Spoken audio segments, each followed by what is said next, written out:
Halo semuanya, hari ini saya akan menunjukkan bagaimana cara saya untuk membuat VCO atau Virgin Coconut Oil dengan 3 cara, yaitu dengan cara dimasak, dan yang kedua dengan cara fermentasi selama 2 hari, dan cara yang ketiga adalah cara pembekuan atau disebut cold process. Selamat menonton video ini, semoga bermanfaat untuk kita semua.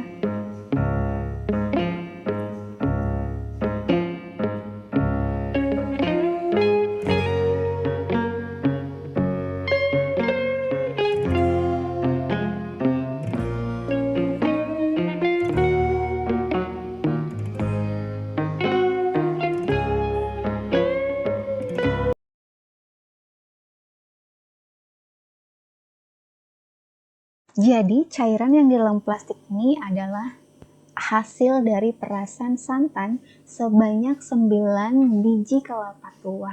Nah, yang sudah saya diamkan selama 24 jam dan saya akan memisahkan air minyaknya dengan mangkuk yang berbeda. Nah, endapan yang paling bawah itu adalah air, nanti saya pindahkan ke baskom yang berbeda, dan endapan yang kedua itu ini adalah minyaknya, saya juga akan tuangkan di dalam mangkok yang berbeda. Ya, jadi selama 24 jam minyak dan air akan berpisah secara otomatis. Jadi kita bisa lihat prosesnya itu.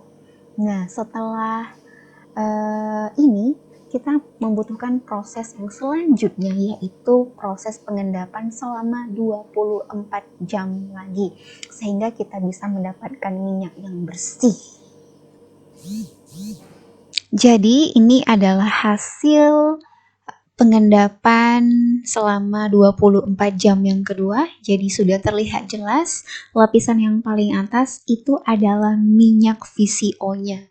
Dan yang paling bawah itu yang warna putih itu masih sari pati santannya. Nah, jadi sekarang saya akan saring, memisahkan minyak dan patinya lagi. Ya. Oke, jadi sekarang saya mau saring ini minyaknya dengan cara saya letakkan tisu di atas penyaringannya seperti itu.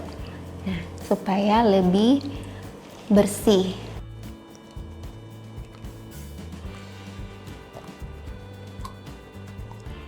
Perlu diingat dan dimengerti ketika kita menggunakan tisu di atas penyaringnya itu, minyak yang keluar akan menetes-menetes saja seperti yang ada di video ini, tetapi kita akan menghasilkan minyak yang jernih, minyak yang bersih seperti yang ada di video ini.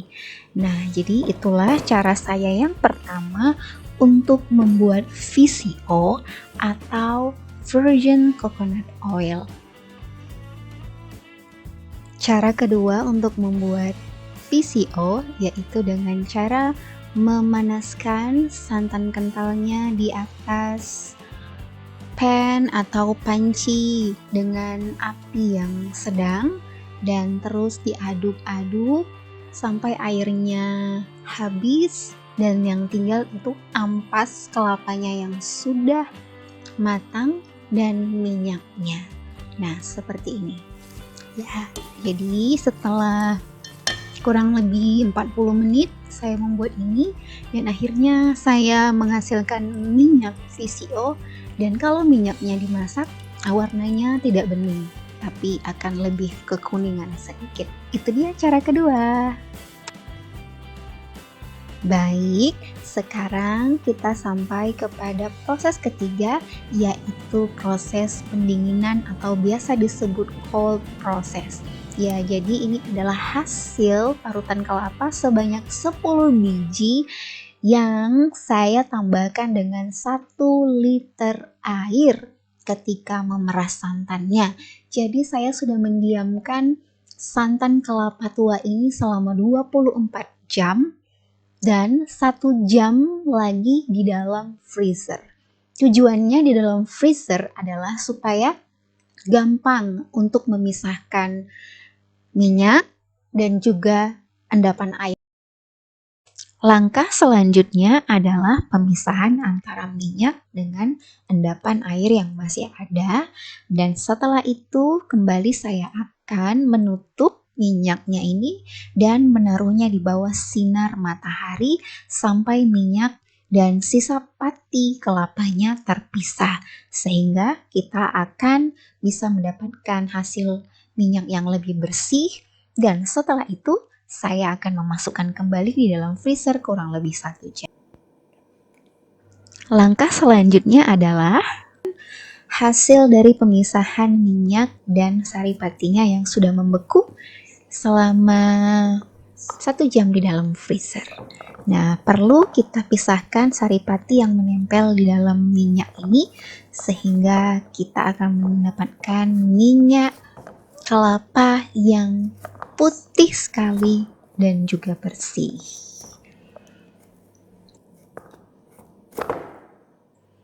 Nah, sekarang kita sudah mulai mendapatkan minyaknya, dan ya memang di tahap ini kita harus lebih bersabar karena kita mau mendapatkan kualitas minyak yang baik sehingga kita juga bisa merasakan manfaat kesehatannya bagi tubuh kita, bisa juga untuk kecantikan, bisa untuk memasak.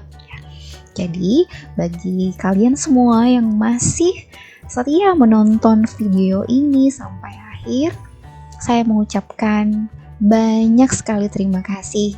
Saya sangat menghargai keinginan kita semua yang mau belajar untuk membuat minyak kelapa yang murni ini. Oke, dan akhirnya sekarang sudah selesai membuat VCO dengan cara yang ketiga, yaitu cara mendinginkan dan membekukan atau biasa disebut cold process. Nah, ini dia hasil akhirnya. Coba lihat, minyak kita yang putih dan bening ini bisa digunakan sesuai kebutuhan. Sekali lagi, terima kasih banyak ya sudah menonton video ini. Semoga bermanfaat untuk kita semua. Wassalam.